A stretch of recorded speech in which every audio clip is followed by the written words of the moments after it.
What's up, Rams fans, and welcome back to Rams Showcase. Tonight, the LA Rams add a running back, plus 53-man roster predictions. And later, the Rams travel to Colorado. We preview Rams at Broncos next on Rams Showcase.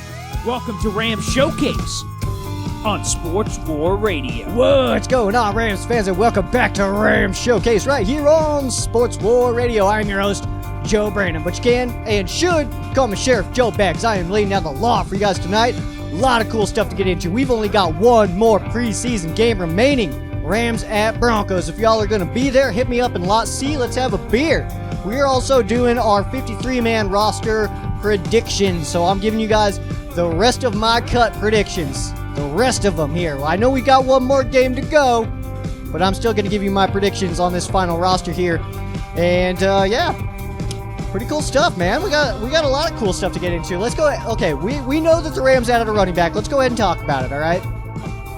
The Rams made a pretty big move this morning. I woke up. It's 5:15 Joe time out here in Colorado, and I saw this news almost immediately that the Rams had made a trade for running back Sony Michel from the New England Patriots. The Rams did trade 2 conditional late-round picks, and basically what we're looking at here is it is a 5th and a 6th round pick, but there is the conditional part of that is we're actually waiting to see on the compensatory pick that the Rams do receive from John Johnson, the safety that is now a Cleveland Brown. We are anticipating that we'll get a compensatory pick from this.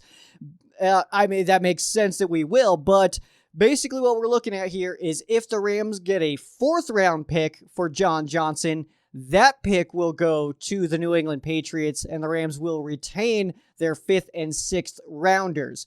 This all but confirms that the Rams front office thinks the draft picks are for suckers, and we want to get rid of them as fast as we can. But we got a little bit of information on Sony Michel. He is former Georgia Bulldog joining the former Georgia Bulldog and Matthew Stafford in the Rams backfield. He is 26 years old. Won't be 27 for until the end of the season. He was a first-round pick, 31st overall in 2018. You guys might remember him in that 2018 season. He did end up getting a Super Bowl ring that year, unfortunately, because that was against the LA Rams, and he was in that Super Bowl the only player to score a touchdown. So maybe we got some.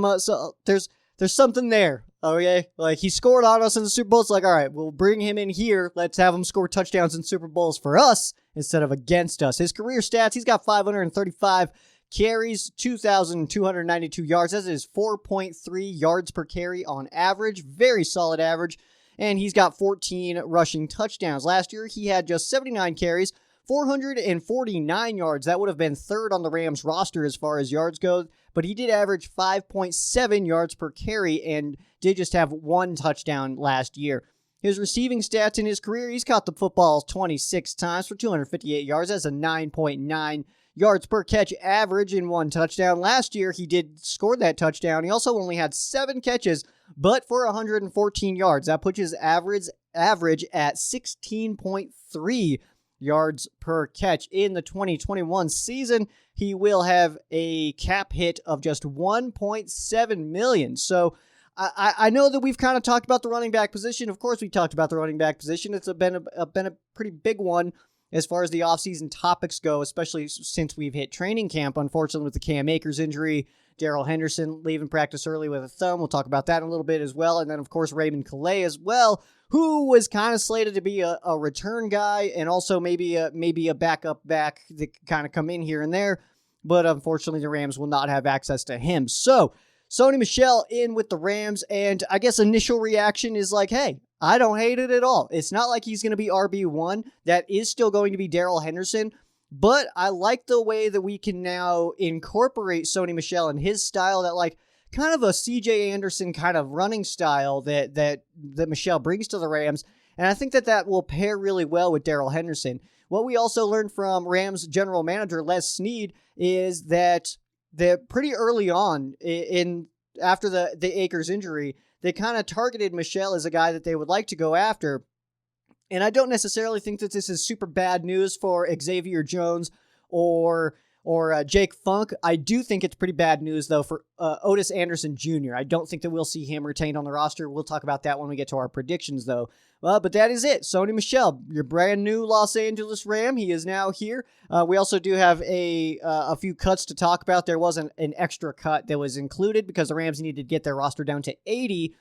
We did get one extra cut with the move to bring in Sony Michel. So like I said, Rams do receive Sony Michel, and right now it is a 5th and a 6th round pick that they have sent off to the New England Patriots, but that can turn into a 4th round pick depending on what the compensatory selection is for the Rams in exchange for losing safety John Johnson, who is one of the better safeties in the NFL. In other news, former Rams head coach Dick Vermeil named a finalist for the Hall of Fame for the 2022 class. This is awesome news. I don't know who the other finalists are, but I do know that he needs to receive 80% of the votes to get selected. We also do know that Torrey Holt has been a finalist like what seems like forever. He's always a finalist sitting there just on the cusp of being in the Hall of Fame. So this next year, you know what? If Vermeil and Holt can get in, I think I might try to start locking in plans to go to the Hall of Fame for that induction next year. I might go ahead and start just trying to plan that out. If we can get Holt and Vermeil in, that means that the bulk of, if not the entire greatest show on turf, all the really big important pieces are in, and that is super awesome. I don't hate that one bit. But we're rooting for Dick Vermeil, who is responsible for bringing the only Rams Super Bowl win to the franchise. Of course, the Rams do have championships in Los Angeles as well as Cleveland, but the only Super Bowl win was that 99 season under Dick Vermeil in St. Louis. Moving on here, Jalen Ramsey, Rams cornerback. You guys may have heard of him. He comes in at number 13 on the NFL's top 100. I do think it's worth noting that Jair Alexander was, 41, 42? Because those ones are always talked about being the 1A, 1B. But Ramsey's number 13 and Alexander sitting in the 40s. Ramsey is the first player to appear on the list from the LA Rams, and we do have one more. We know that Aaron Donald is in the top 10. The top 10 list will reveal next week. We're kind of just fingers crossing it for number 1. We'll see what happens, man. This is one of those lists that, I know that we'll always argue any list that ever happens, but these are the players voting on it. So in my mind, the NFL Top 100 is like the one indisputable list. You're not allowed to say that somebody's better than somebody else as fans because the players are the ones voting on this. These are the guys going against them. They're practicing with them, whatever it happens to be. They're out on the football field with these guys. And so I don't think it's necessarily up for debate, although we will, especially if Aaron Donald's not number 1. If Aaron Donald's not number 1, we riot, okay? Everybody on board? Let's go ahead, yeah. So, quick look back on last week's game against the Raiders in preseason. This one was held at SoFi Stadium. If you guys were there and it was your first time there, share your experience, man, because I was there for that Chargers game, and unbelievable. I'm still not over it. I cannot wait to go back in December to see the Jacksonville Jaguars, who did today name Trevor Lawrence as their starter, so I feel pretty good that he will remain the starter by the time it's December. What is that, like week 13, something like that? It's December 5th, I believe. It'll be cold in Colorado, I know that, so I'm excited to get a little bit of a break from the what will be super cold at the time to head out to Southern California and Inglewood, which will be pretty good. But I'm excited for it. If you guys were there, though, you guys did watch the Las Vegas Raiders defeat the LA Rams by a score of 16-17. Jacob Harris caught that last-second touchdown there from Bryce Perkins, and then we called the most ridiculous play call in the history of the NFL, which is that fade for that 2-point conversion. Of course, Perkins did overthrow Jacob Harris on it. Not by a whole lot, but it was enough to not really give Harris a legitimate shot at the ball. I kind of hate the fade myself. I don't know what the odds are specifically on it, but I don't know why that's like such a go-to in goal line situations when you need to score. I feel like there's so many other plays that would be more beneficial. You know what I mean? Like, I would love to see the Rams pull like a little, like do the motion as like a sweep, like the jet sweep, but then don't snap it there. Snap it right after the dude passes. Do a shovel pass because you got some eyeballs going in different directions. And everything. I mean, hey Sean McVay, listen to me, man. All right, if you need a 2-point conversion, but you know what? It's also preseason, so might as well just give the kid a chance. You know what I mean? might as well just give him a chance. But Bryce Perkins did overthrow it. Speaking of Bryce Perkins, he is, my question that I pose to you guys is Bryce Perkins making a legitimate case to be QB2 and bump John Wolford down? I think the answer to that is yes. I think he is making a legitimate case, but will it happen? I don't think so. I doubt that'll happen. I believe that we will still see Matthew Stafford followed by John Wolford on the roster, no matter what Perkins is doing in any of these preseason games. I feel like we're already pretty locked in. There's also still some inconsistencies. He is very exciting. He's mobile. He moves around real well. He does have some really good passes, but the consistency is still not there. We do still see him, like on that last play, that 2-point conversion did sail that one. There's been a few times where the passes just aren't completely accurate, so he does still have some work to do, but he is a very talented player, and I do think that he will continue to get better, so that's something to keep an eye on. Unfortunately, I don't think that he is going to stick around. I don't think the Rams keep 3 quarterbacks. I think it's unnecessary. And also, I don't know if he clears waivers. So will he be able to come back and get added to the practice squad? I guess we'll see. It's not one of those situations, though. It's not with Bryce Perkins, one of the situations where you waive a guy and it's kind of just understood you want to stash him on your practice squad so nobody else touch him kind of thing. There are like those unspoken kind of things in the NFL. Is Bryce Perkins in that? I don't think so. I think that there are teams that could potentially want Bryce Perkins on their squad. And you know what? Hard to blame him, man, because he's looking pretty good in these preseason games.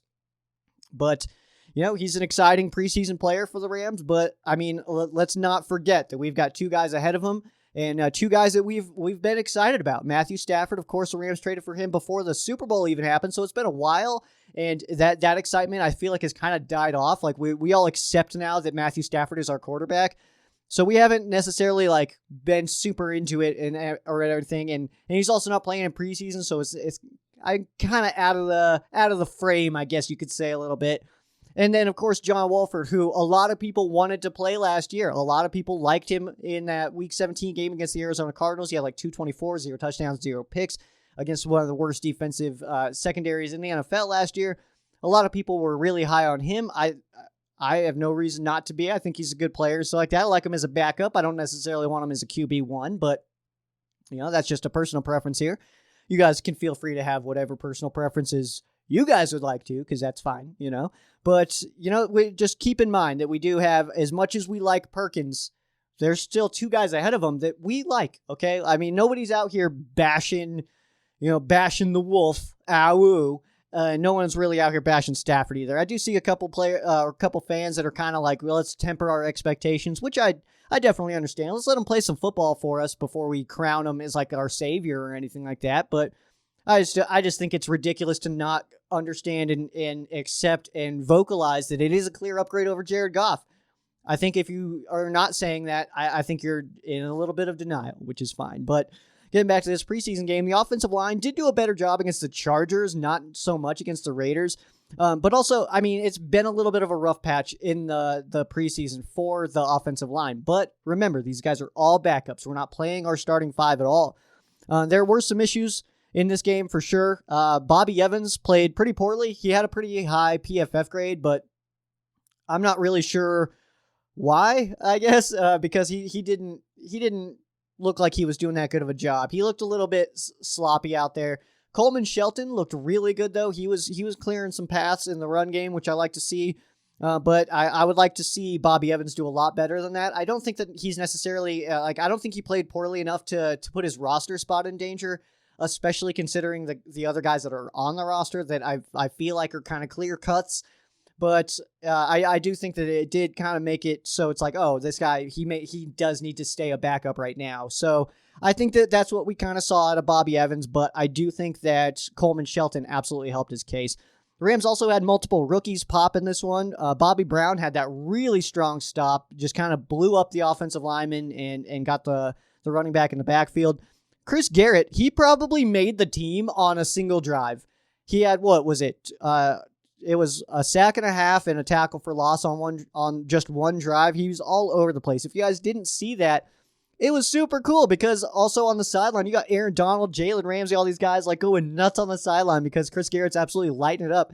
And he talked about it after the game. He was saying that he was exhausted, but it wasn't time to come out. He wasn't gonna call for that. And then he had an amazing drive. So Chris Garrett, I do think I think he made the team on that drive. I think that he showed enough on that drive to show that even if he's not 100% ready to be a starter or anything right now, that he can become a very important player for this team. And we'll talk about the cuts again here in a second, but I do think that the fact that we've seen Justin Lawler pop, the fact that we've seen Chris Garrett now pop, I do think that we could see some big names that we could be waiving here soon. And then also J.J. Koski, I think that he made his case. Is it enough? I'm not necessarily sure, but he did, I think, make a case to maybe he's at least putting out some tape for other teams. And it's hard to be like super sad about that, I guess. It's like, I mean, if they're not going to be Rams, I hope that they ball out somewhere else, man. I'm not a hater like that. I hope if they're not here, then, go make your money and go do some cool stuff other places, man. So Koski, maybe he's in that range as well. Let's get into the rest of the West real fast. We'll talk about, so we got the Kansas City Chiefs played at the Arizona Cardinals. Chiefs did win that one 17-10. Chiefs are, of course, been playing their starters. Arizona has been also kind of sprinkling in some starters as well, but it was a 7-point loss for the Cardinals. This week, the Cardinals are at the Saints. That game is 5 o'clock Pacific time, and that game is on Saturday. The Denver Broncos played at the Seattle Seahawks. It was a 30-3 win for the Denver Broncos over Seattle. And then this week, the Chargers will play at the Seahawks, and that game is 7 o'clock Pacific time on Saturday. And then we had the San Francisco 49ers at the Chargers. They were playing at SoFi. That was a 15-10 win for the 49ers. And we got Vegas will be at the San Francisco 49ers on Sunday at 1 o'clock Pacific time to wrap up the rest of the West on the other preseason games. So we didn't really see a whole lot of craziness from these games. If you guys would like more in-depth conversation on the NFC West, I did host the NFC West Roundtable right on the Ram Showcase YouTube channel, so make sure you guys go check that out. It's only like a 30-minute show. We've got a 49ers guy, an Arizona Cardinals guy, we got a Seahawks guy, and we all just talk NFC West. So if you guys are interested in learning a little bit more about the other teams and those conversations that we've been having about the best division in sports, then make sure you guys check that out as well. I'll go ahead and throw a link to that one below if you guys are on the YouTube channel. Let's go ahead and take a quick break here, and on the other side, we'll talk about some transactions, and then we will get into our 53-man roster prediction. We'll be right back.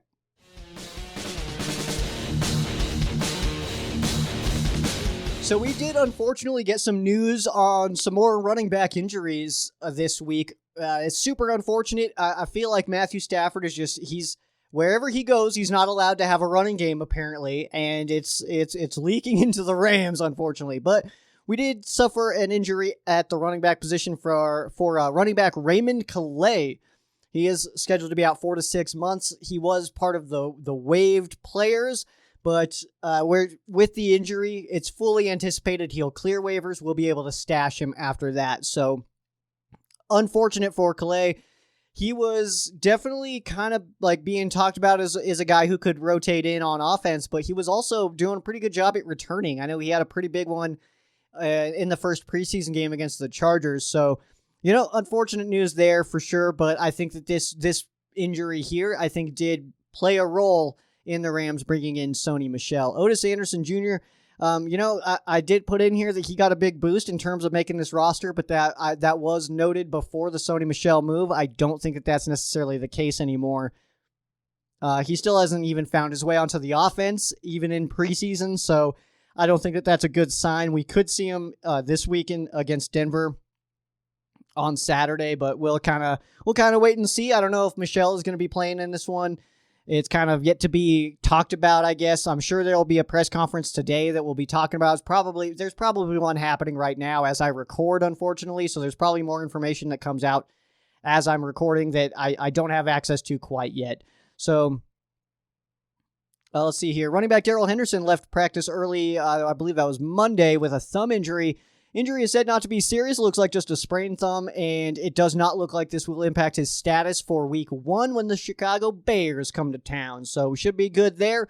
with Darrell Henderson, Hendo, and then Sony Michel backing him up as well. Looks like Michel they wanted to get rid of him, so I think the Rams got kind of a good deal on him.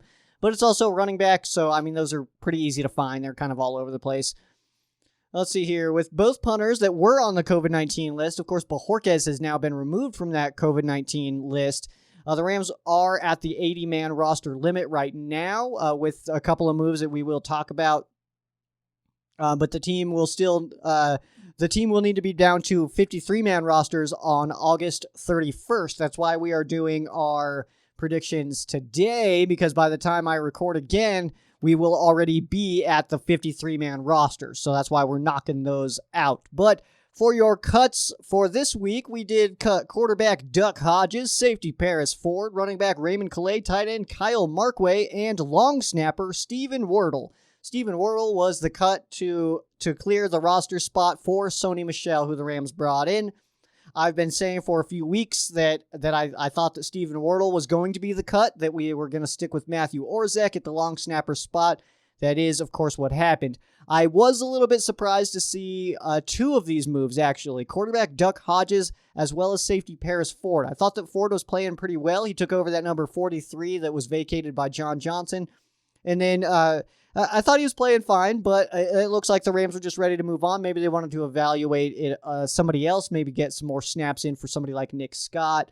So, I mean, hey, it happens. And then quarterback Duck Hodges, I fully anticipated that the Rams would go into the Denver game with both Hodges and Perkins to save Wolford from needing to play. But, of course, Hodges has now been cut. Quack, quack, is no longer around for the LA Rams. And that does mean that we will see scheduled to see a full 4 quarters from Bryce Perkins, but it does sound like, according to Sean McVay, that the Wolf, will be suited up against the Denver Broncos, but will be kind of like an emergency quarterback. It looks like Perkins is going to play, and if something unfortunate happens to Perkins, that we do have the Wolf that will come in and take those snaps. So, let's talk about our 53-man roster prediction. I'm going to give you guys numbers on every single roster spot. It does add up to 53, I promise. You guys can feel free to double check me. But I do have a 53-man roster here. I will give you guys who I believe will make the team, and in turn, who is being cut from that list. If you guys do have any follow-up questions, want more information on why I selected who I selected, feel free to give a comment. I will be checking those and responding. I will be a little bit better at that. I know I'm not as, sometimes I'm not the best at responding to every comment. I do see them, but sometimes when I'm at work and stuff like that. But I will make it a point to have that conversation with you guys. So let's go ahead and get into it. Let's talk about the quarterback position here. We'll start with Matthew Stafford and John Wolford making the team, with just the Rams keeping 2 quarterbacks. And that does leave Bryce Perkins as the cut. I know that this won't be necessarily a popular selection, but I do think it is the correct solution. I think it is something that will happen, is that Stafford and Wolford make the team and Perkins does not. At running back, I have the Rams keeping 4 with Darrell Henderson, Xavier Jones, Jake Funk, and now Sony Michel.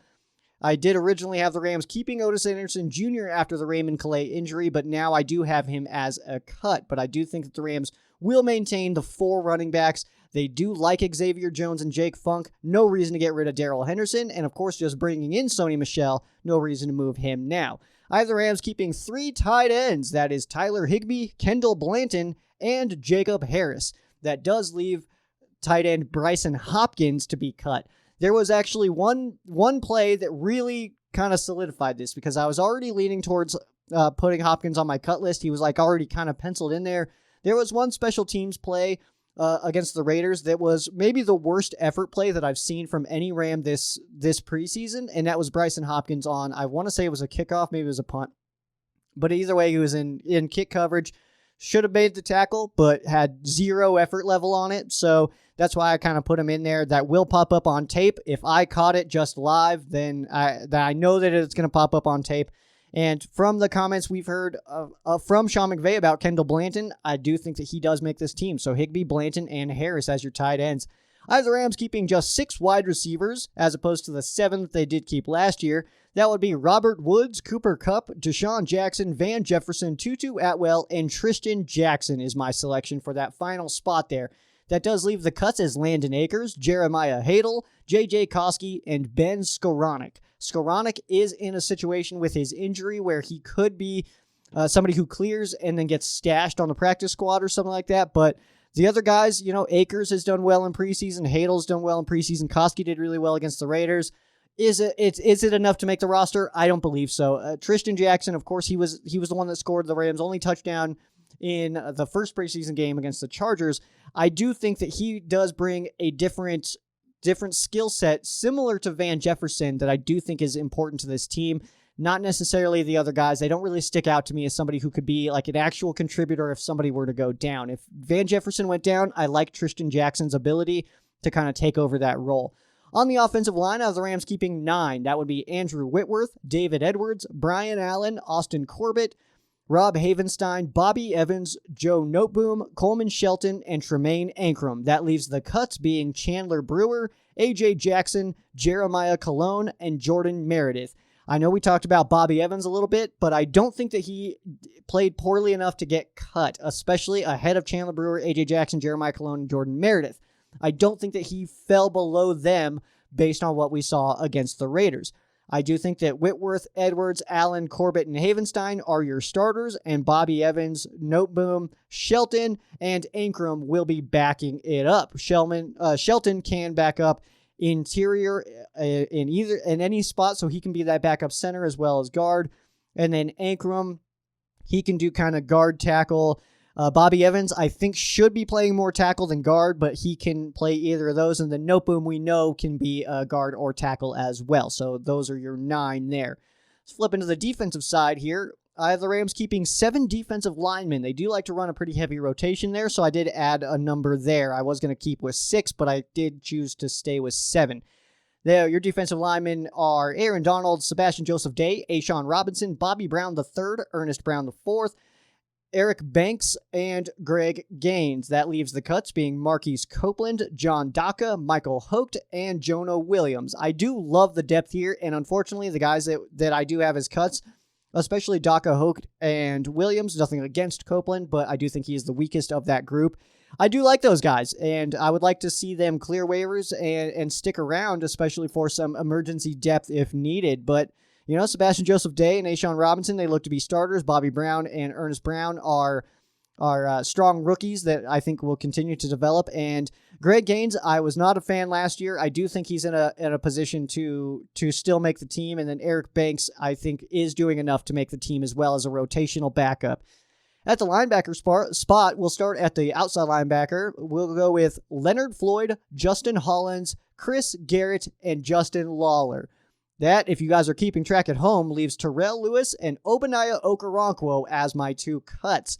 I don't think that their injury history has helped him here. I do think that Chris Garrett, his game against the Raiders, and Justin Lawler's game against the Chargers, I think helped them immensely. We know that Leonard Floyd is going to stick around, and it does seem like Justin Hollins will be the starter opposite of Floyd. So I do have Chris Garrett and Justin Lawler there as that rotational backup, although we could see some extra numbers there instead of just the 4 edge rushers that could be altered. Of course, we could see Lewis and or Okoronkwo stick around. At inside linebacker, I have the Rams keeping Troy Reeder, Kenny Young, Traven Howard, and Ernest Jones. That leaves my cuts as Christian Roseboom and Micah Kiser. Micah Kiser is being selected as a cut for a couple of reasons, and one is because the lack of progression. And I know I've said that about Taylor Rapp as well, even though I do have the Rams keeping Rapp. It just seems like they're really high on him. But it seems like Micah Kiser just is not doing necessarily enough, and that group is getting a little bit crowded. So Troy Reeder, we know from he's been here for a little bit. Kenny Young has improved immensely, especially over the last year. Traven Howard, who is actually playing some really good ball right now. He's rocking number 32, so it kind of tricks my brain a little bit. I always think maybe he's a safety or something. Gotta remember that's Traven. And then Ernest Jones, who I think could eventually become, maybe pretty soon, the green dot for the Rams. Maybe this year, maybe year 2 for him. But I do think that he will eventually become the green dot for the Rams. And you know what? Maybe that is enough to boot off Micah Kiser, who was green dotting last year for the Rams. At cornerback, I have the Rams keeping 6, Jalen Ramsey, Darius Williams, David Long Jr., Dante Dion, Robert Rochelle, and Bronte Harris. That leaves the cuts as Donovan Alumba, Tyler Hall, Kareem Orr, and J.R. Reed.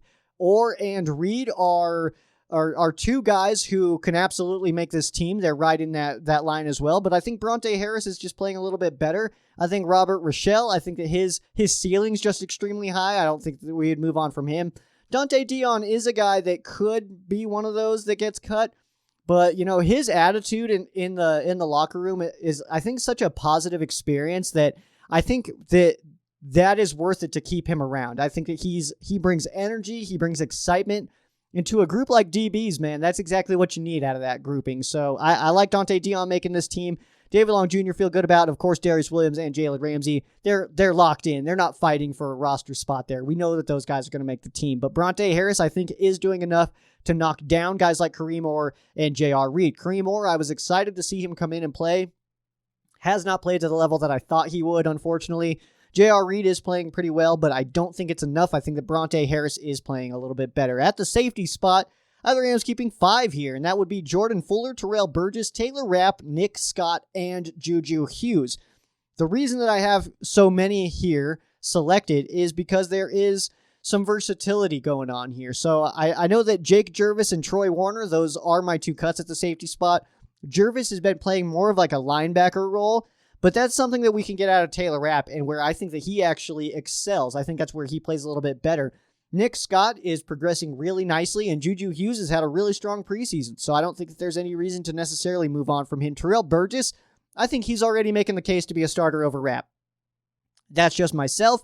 Maybe we'll see that again this year where Rapp will take back, or Burgess will take over Rapp again like we did see last year until Burgess got hurt, and then Rapp started getting those snaps again. But I do have 5 here. We can do a lot of things with the safety spot, especially with guys like Terrell Burgess and Taylor Rapp. And then Nick Scott, he can contribute really well on special teams. And Juju Hughes, man, like I said, I think he's just playing really well. At kicker spot, we don't have anybody to cut, so I do have just Matt Gay right now. Although I'm not sure if he's going to make it through the season if he continues to look like he has. I know that the one against the Raiders was blocked, but missing some kicks. He missed the one, I believe, in the first preseason game, and then the other one was Austin McGinnis, who the Rams already cut. But you know what? This kicker spot might actually get changed around. I liked Matt Gay last year. He kind of ended a little bit rough, but he started rough and ended rough, but he had a nice little stretch there in the middle of his time last season with the Rams where he was looking really good, but the ends there were not necessarily the hottest. So I do think that it's possible. He could make it through the season, but I do think it's possible that we see him move there. At punter, I do have the Rams keeping Johnny Hekker with Corey Bojorquez being the cut. I do think that Bojorquez is a very strong punter, and Johnny Hekker is the highest paid punter in the NFL right now. And Bojorquez, I think he can get it done, but I don't know if he's doing enough to unseat Johnny Hekker. And also, you got to think, it's got to be factored in as well that, the team has to know that if they move on from Hekker, there's going to be some unhappy fans, all right? And for me, myself, I always just want to see the 53 best make the squad. I don't care about the names. I love Johnny Hekker. I would hate to see him go. But hey, if Bojorquez can get it done, then let's go Bojorquez. You know what I mean? So, but I do have Bojorquez getting cut. Johnny Hekker, what the heck? Sticking around. And for long snapper, I did have Steven Wardle listed as my cut with Matthew Orzek making the team. That is all but confirmed with Steven Wardle being waived earlier today, which is Wednesday the 25th. So that is your 53-man roster right there. Let me know, guys. Please let me know. Do you think any of these are absolutely ridiculous? I do have a couple of big names here. Bryson Hopkins getting cut. I do have Micah Kiser getting cut. Obaniah Okoronkwo, Terrell Lewis. Let's see. We've got, Jonah Williams, John Daka. Those are 2 guys. Jake Jervis playing that linebacker spot. Kareem Orr, J.R. Reed. These are my cuts, guys. But you know what? The best part about this team today, and one thing that I like about this team today is we are cutting good players. And as much as that sucks to see, there's a lot of players here that can be contributors. This beats the crap out of when we were, in the dark era and we were keeping players just because we needed a body there. We're cutting players now because our roster is so strong that we're going to cut good players. Back in like 2008, 2009 times, we were keeping players who had no business being on an NFL roster. But we just needed somebody. We didn't have anybody else to play those roles. So we were keeping guys around who had no business in the NFL. We saw that a bunch, actually, after the turnover started happening, that we'd waive somebody and they never saw another NFL team. Now we're cutting guys and waiving guys who are very strong players and are probably going to get picked up other places. That is a good thing for us, all right? That means we can get the 53 best, and we're not just like keeping guys around by default because they play a position that we need somebody at. So it's a very positive thing. I'm not against it at all. We'll go ahead and hop into our break here, and on the other side, we've got the Rams at Broncos preview. Don't go anywhere. What's up, Rams fans? I'm Sheriff Joe Bags, and you need to know about Shaw's Customs. Custom vinyl decals are the best way to show all of the other cars in traffic what you are most passionate about. Deals on vinyl packs right now with 7 different logos in yellow, white, or blue. Custom shot glasses and beer mugs for brewskis with the broskies. That's not all. No way. Superhero and political decals also available. Visit the link in the description and check it out for yourself. Tell Josh that Sheriff Joe Bag sent you. You won't get a deal, but he'll get a kick out of it. Shaw's Customs. Welcome back in, Rams fans. Make sure you guys check the link in the description below to get to Shaw's Customs, where you can get all kinds of sweet stuff, all right? You can get the vinyls there. You can get the custom mugs. You guys know the deal by now, all right? Check out Shaw's Customs. Link will be in the description below. Links also in the description below if you guys like making some sweet money and putting money on some games that are coming up here, which you could also do in preseason. Put some money on the preseason games, all right? The Denver Broncos have been putting up a lot of points. So maybe go over for this one. Under was the play against the Raiders and Chargers, but the Broncos are scoring some points, all right? Maybe now, I don't know. They did name a QB1, so maybe things will be a little bit different this week. But you know what? With the season starting up, you guys absolutely need to check out BetUS. They've been around for like 27 years now, doing the sweetest gambling and stuff, and the sweetest sports book for you guys. Make sure you guys check it out in the description below. With the NFL starting back up, of course, we got NHL coming up again. MLB is still happening. NBA will be back up before you guys know it. Golf is still happening. You guys can do live bets on golf as well, so make sure you guys check it out. Promo code Rams Showcase for a 125% bonus. You can use my link, and that takes you straight there. If you guys are using crypto, use Rams Showcase 200 for a 200% bonus. You know what that means? Do you know what that means? That means if you put in $100, use Rams Showcase. If you guys are using the normal money, not the crypto, put in Rams Showcase, then you guys get $125 extra, all right? When I was out in LA, my cousin did it right there. We called up the customer service because he had a couple of questions on the phone for like a minute and a half. They answered real quick, answered his questions. We were in and out of there. Customer service pros ready to answer your questions. They were super ready. They were right there. So I can't remember his name. I should have remembered his name. That's my bad. But make sure you guys give a call to 800-79-BET-US and use promo code RAM Showcase. You can also go to betus.com, betus.com, and use that promo code RAM Showcase. The online version is going to be your easiest way to do it, but make sure you guys package in those parlays as well.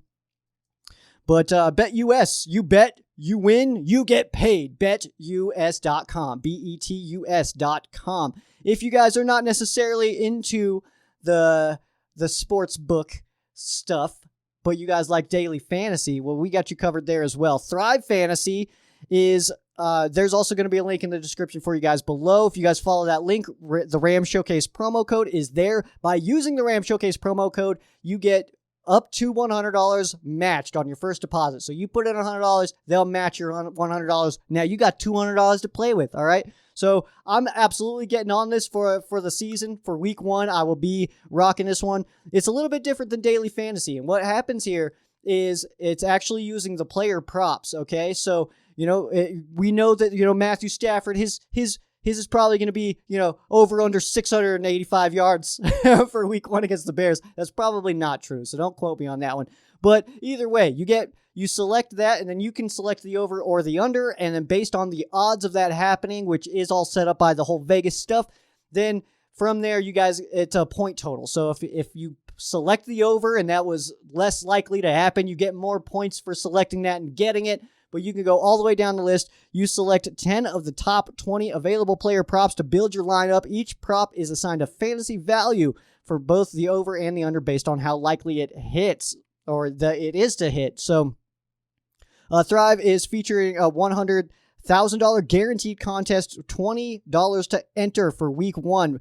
And the winner of that one, the number 1 first place, which could be you, takes home $20,000, which is a lot of Rams jerseys. You can buy so many Rams jerseys with that much money, all right, guys? So make sure you guys head over there. All links in the description, promo codes, Ram Showcase. You know where it's at. Let's get into this game preview here, brought to you by BetUS.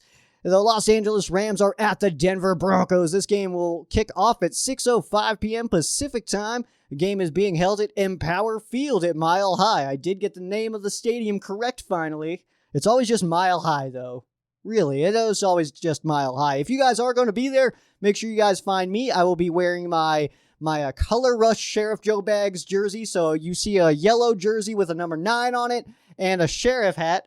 Hey, guess what? That's me. Come and have a beer with me, all right? We'll be in Lot C, okay? That is usually the lot that I go with because when the Rams are coming out of the tunnel, I'm like right next to my car. So hang out, wait for the Rams to come out the tunnel, maybe get some stuff signed. I don't know if there's COVID rules on that, so don't quote me on that one. But I got my football to get signed. Hopefully that can happen. If not, hey, it's cool. Still get to see my boys out here in Colorado, which is always a good time. But Lot C is where we will be at. Probably as close to the stadium as I can get. That's where we were set up last time, 2018. It was snowing. Beautiful day. Loved it. Loved all of it. If you guys were there, you guys know what I'm talking about. But that's where we will be at. Lot C. Come have a beer with Sheriff Joe Bags before the season officially begins. Because we're getting real close to week 1. And this is the final one where we can kind of just have a good time at. You know what I mean? Or you don't got to worry about the score. But also, keep in mind here, the Broncos have been wrecking some souls in preseason. We'll talk about that here in a second with their scores. Let's talk about some game notes here, though. Running back is still a position to watch. None of the backups have really flashed yet. None of the backups have like exploded and been like, okay, that guy needs to be in rotation.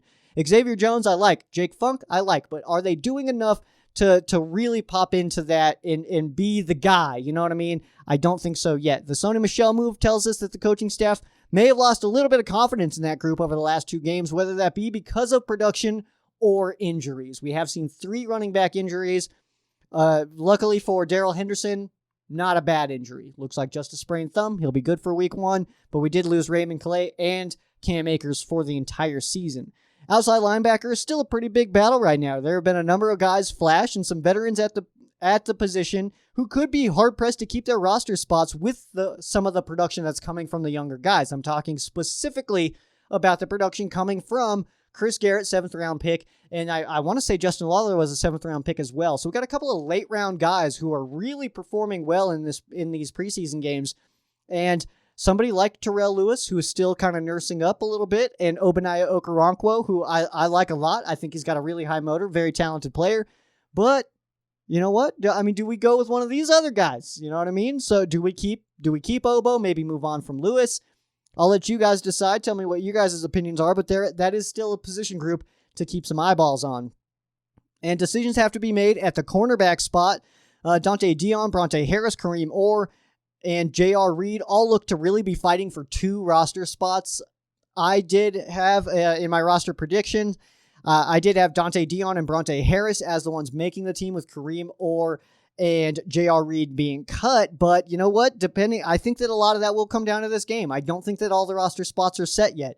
I know I did my prediction, but that's only because we will be at the 53-man roster before I record again. So I needed to get those in. So from what I've seen so far, from what I've heard so far, press conferences, I watch them all religiously. I see everything that the Rams put out. These are the guys that I've selected. Dion and Harris are my selections, but it is still, I believe it is still open. I do think that J.R. Reed and or Kareem Orr could be fighting for that spot as well. Broncos, they have been crushing their way through some preseason games so far. They have outscored their opponents 63-9 in 2 preseason games. They won 33-6 at the Minnesota Vikings and 30-3 against the Seattle Seahawks. But also, I mean, keep in mind that they've had a quarterback position battle underway. It has been solidified now as of today, which is Wednesday the 25th. It has been solidified now, but they also they've got 2 guys that they were playing as starters to try to evaluate, to come up with a solution to QB1. We do know that answer now, and I don't know how it impacts this game this weekend, but we do know that the Broncos have named quarterback Teddy Bridgewater as quarterback 1. That means Drew Lock will be the backup, so I do think we could see a pretty heavy dose of Drew Lock in this game. I'm not sure if we see any Teddy, but, Teddy Two Gloves out here, he might get a couple of snaps. I wouldn't necessarily anticipate it, though, with him now being named the starter, Drew Lock. And do they still have Rippin out there? I can't remember, but I usually try to go to at least one practice up there in Denver. It's only like an hour and a half drive from me, but I didn't get to do that this year. Didn't really care for it, and also got to go to SoFi, which is way better to go to Broncos practice. So, but they have named their starter, like I said, that is Teddy Bridgewater. Quick revisit on our 3-C last week. I cannot confirm if Justin Lawler played in this game. I did not see him. I don't remember seeing him, but he did not get any stats. I was trying to look through and see if I could see him on the sideline or anything like that, or see him in the game. Maybe he just didn't register anything. That's my mistake, guys, I guess. That's please feel free to let me know if he was in there or not, because I could not spot him anywhere or find any information about him playing, but he did not play. We did have him as the 3-C last week. We also had Bronte Harris on our 3-C last week. He did notch 2 tackles and had that pretty sweet interception. It was like tipped up and stuff like that. I didn't think he was going to get to it in time, but that was pretty cool. Pretty sweet to see a pick from Bronte, doing such a good job in this preseason. I really think that he's going to make the team. And then we also had tight end Jacob Harris, who actually, very light day for Jacob Harris. He had just 1 reception for 2 yards and a touchdown. It was that last second touchdown. I think there was, 16 seconds left on the clock, something like that. And then he was the target for the 2-point conversion, but it was overthrown by Bryce Perkins. Our 3-C this week, we'll start with running back Sony Michel or the running back group. I don't know if Sony Michel is going to be playing this one. We might have that information. So if, Sean McVay is saying right now to reporters that Sony Michel is playing and or not playing, well, probably not and not playing, that wouldn't make any sense. If he's playing or not playing, then you know what? Then ignore that aspect of it. But we also got the running back group, who I still think is an important position group to watch. It is unclear whether or not we will see Michel suited up for the final preseason game. It would be nice to see him just get like a couple of carries, just get a little bit of a rhythm. I don't even know what number he's wearing yet. I haven't seen it. All photos I've seen have been blank jerseys of him, so not even sure if we have a jersey number set up for Sony Michel at this time. But hey, it'd be cool to see him out there, just to get a couple little reps in there, you know what I mean? But if not, we're still waiting to see some flashes from some of the guys that we currently have. Xavier Jones, and the Funk Train, Jake Funk. They've both played pretty solid, but they have not given us like those wow plays. Neither of these guys has broken off a run where we're like, dang, like that was awesome. I don't even think I've high-fived over a Funk carry. You know what I mean? So I want to see some flashes, man. So maybe in Denver, we'll be able to see it. I know that the last time that the Rams were in Denver, Todd Gurley had his best game of his career, rushed for like 226 or something like that. He went off in Denver the last time. So maybe that's a little bit of a good omen. Maybe Rams coming to town, we can run that football. I guess in 2010, though, Steven Jackson only had like 76 yards, I think, something like that. That was really the Sam Bradford party in that one. Who was it? Matthew Mulligan had 2 touchdowns. Oh, man. 2010 was a long time ago, guys. Oh, yeah. So we're still waiting to see some of those flashes from our young running backs here. We'll also take a look at some offensive line depth in our 3-C. I've kind of grouped them back in. Last week we went player specific. Didn't really work out. We had pretty light days from everybody I said to watch for. But offensive line depth. Some guys have popped, some guys have disappointed. Bobby Evans played really poorly against the Raiders, but Shelton played really strong. Evans' issue in his career has been consistency, but he does tend to bounce back after a poor performance. It seems, historically speaking, for Bobby Evans, he tends to have a bad game and then he has a really strong game. So I'm looking for that to happen in this one. And then can Chandler Brewer, Jeremiah Colon, AJ Jackson, or Jordan Meredith do enough to bump someone else off the roster? I'm not necessarily sure that that's even possible, but something I'm keeping an eye on. And the offensive line group, Justin Lawler and Chris Garrett have shown quite a bit in this preseason. It may be just enough for them to make this team and to bump somebody like Terrell Lewis and or Ogbonnaya Okoronkwo off of the roster. Leonard Floyd and Justin Hollins figured to be the starters, but Lawler and Garrett, they've absolutely earned some reps. So we got to keep that going, hopefully, and maybe this week we'll get some good stuff. Let's go ahead and take a look here into our fan quesos. We'll start here with the YouTube channel Rams House.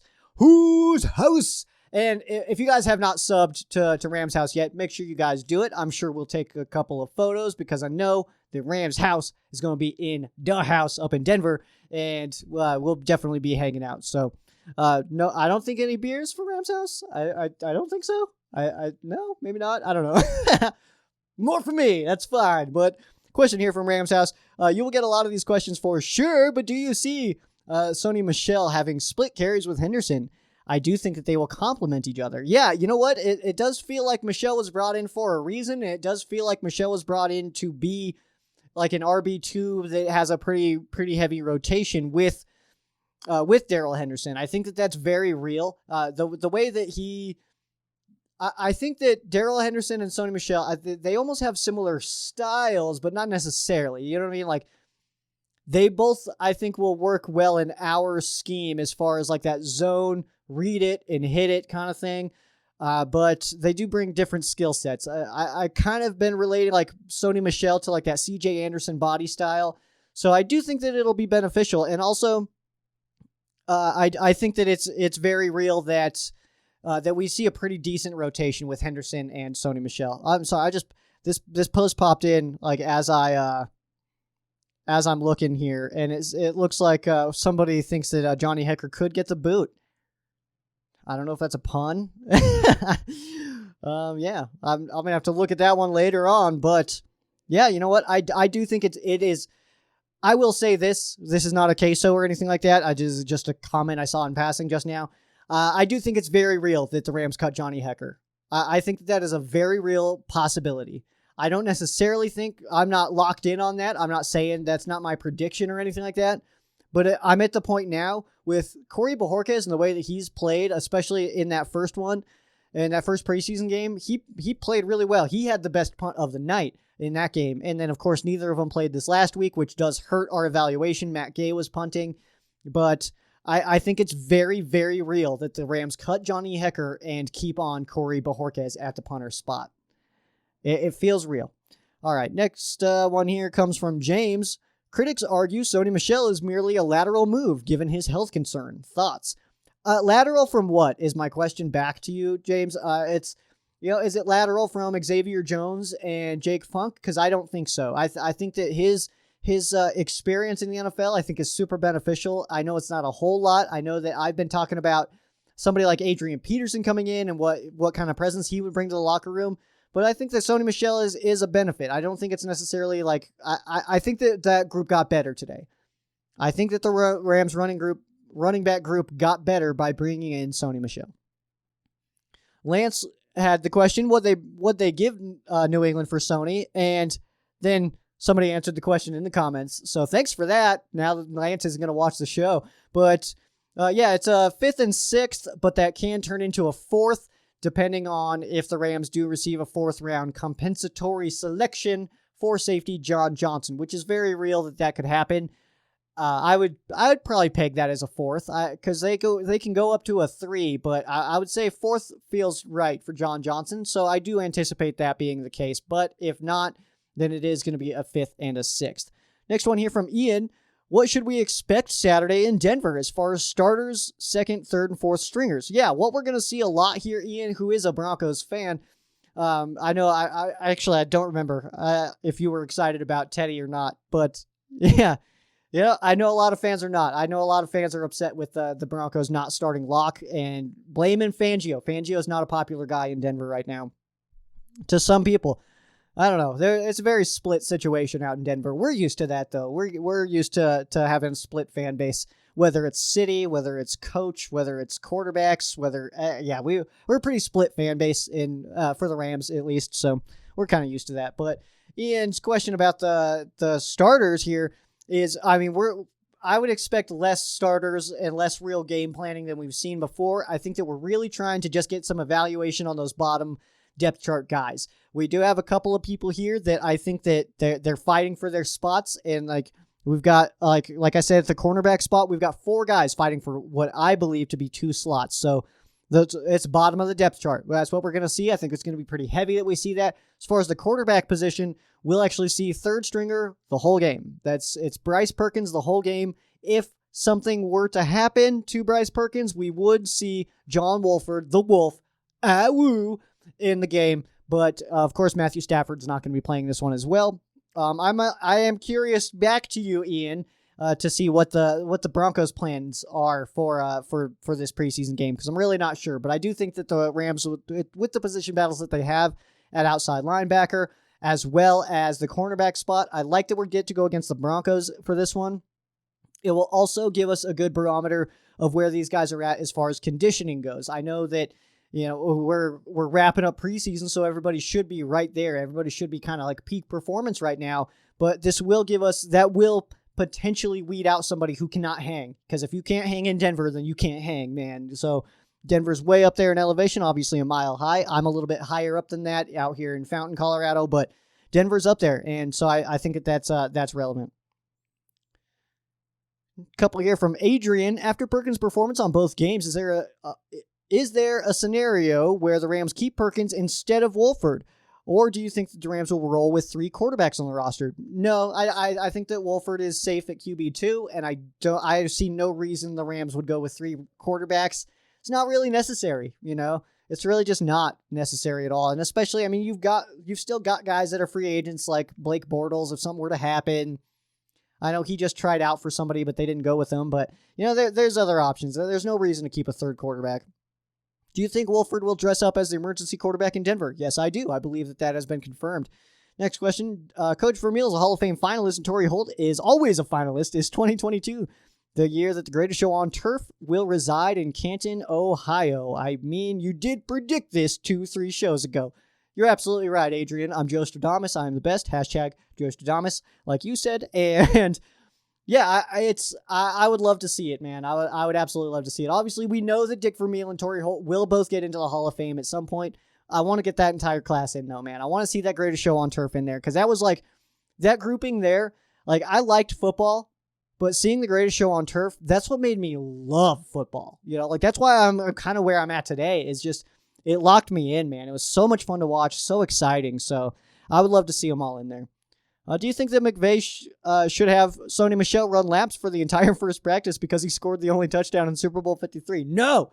See, my thing is we need to tell Sony Michel the only way that you're allowed to play for this team is if you score touchdowns for us in the Super Bowl instead of against us in the Super Bowl, all right? So come on in. Let's score some touchdowns. Let's go win us a ring.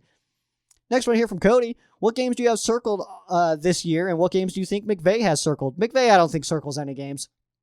I really think that. Like, I think that, you know, maybe in his first season when we played the Redskins in week 2, they were the Redskins at the time. Don't attack me. The team from Washington, but they, he probably had that one circled, stuff like that. But you know what? Maybe the Niners. I feel like maybe if he were to circle any games, he would say the Niners, because he struggled against them lately. For myself, I want to see the Rams give some punishment to the Buccaneers in week 3 at SoFi Stadium. I also would love to see some redemption against the Ravens. Last time the Rams played the Ravens, got smoked. Not fun to watch. Monday Night Football. I look up there every time I talk about it because I got the flag that's from that game. It was November 25th, 2019. Bad day for the Rams. Next one here comes from Cody.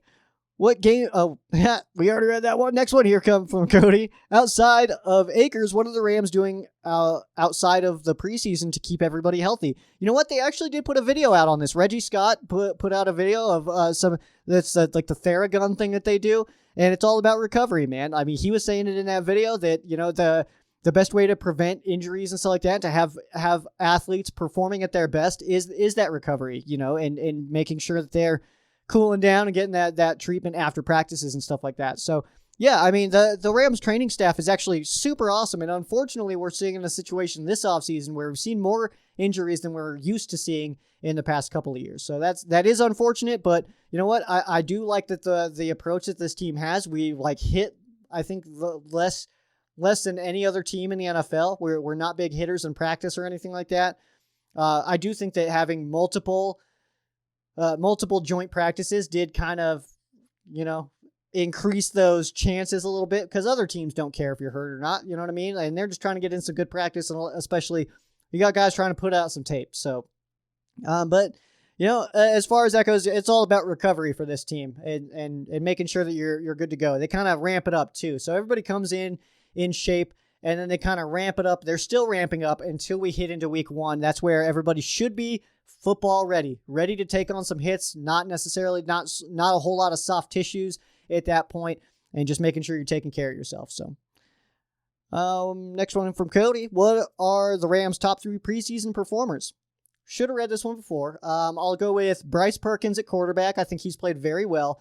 He's probably taking more snaps at quarterback than anybody in preseason for any team, maybe outside of Nathan Peterman, who's played the first 2 preseason games for the Raiders. But everybody else, I think, is rotating at least one person in. But Bryce Perkins, he'll have a lot of snaps by the time preseason's done. I will say also Bronte Harris. I think Bronte Harris has had a really strong preseason. Terrell Burgess has had a good one, but I'm going to say, you know what? I'm going to go. God, it's tough. I'll go with Chris Garrett, because I know that his last game is like the one that is still. It's like I don't want to get called for like recency bias here or anything like that, but he played really well. I think he's doing a really good job. So I'll go with Bronte Harris, Chris Garrett, and quarterback Bryce Perkins as my top 3. And last question here comes from Josh. Who's our most likely to be our punt and kickoff returners now? Solid question, actually. You know what? I do think that I think we have strong potential to see Tutu here. I think that might be the play, man. It might be Tutu at those spots. I think that makes sense. With Raymond Calais, that would have been my answer, but of course he is now out with that broken foot. So yeah, I mean, I think that we could see Tutu, especially at punt returner. I feel like that feels real. Maybe at kick returner, maybe we see somebody else. Maybe we see somebody like Xavier Jones, maybe in that role. Yeah, I guess maybe ask me that one next week. So I might have a little bit better of an answer for you. We will be doing a show next week, kind of wrapping up training camp, preseason and stuff like that. And then after that, we are full steam ahead regular season, which is going to be some good stuff. If you guys have not already, make sure you guys like the video wherever you guys are watching me. And make sure you guys also subscribe to the Ram Showcase on YouTube. You can also find the audio version of this show just about anywhere. iTunes, iHeartRadio, Spotify, all those places, all the big ones, and even the small ones. Go check them out. Podbean. I didn't even know that existed, but I'm on there. But yeah, make sure you guys subscribe wherever you guys are listening. Make sure you guys follow the Ram Showcase on all of your favorite social media. That would be at Ram Showcase on Instagram and Twitter, Facebook.com/Ram Showcase. You can follow myself as well at Sheriff Joe Bags on Instagram and Twitter, Facebook.com/Sheriff Joe Bags. Try to keep it pretty simple for you guys. Again, if you guys are going to be at the Denver Broncos game, Rams at Broncos, make sure you hit up Lot C and come have a beer with me. I've got my good friend Aaron flying out from Iowa, and he's going to have a couple beers with me as well, so come have beers with us, all right? You guys will see my car. It's a black car. Got LA Rams on the plates. So come find me. I'll be wearing my yellow jersey. Let's have a good time, man. Let's watch this final preseason game before we get into the games that actually matter. We got the Chicago Bears coming to town in week 1. So that's going to be good stuff. Wearing those white jerseys. But that is going to do it for me. Thank you guys for hanging out. I do appreciate the heck out of you guys. But that is it for me. I am Sheriff Joe Bags. This has been Ram Showcase on Sports War Radio. For those of you who aren't Rams fans, our thoughts and prayers are with you. For those of you who are Rams fans, thank you guys so much for listening. And you guys have a great night.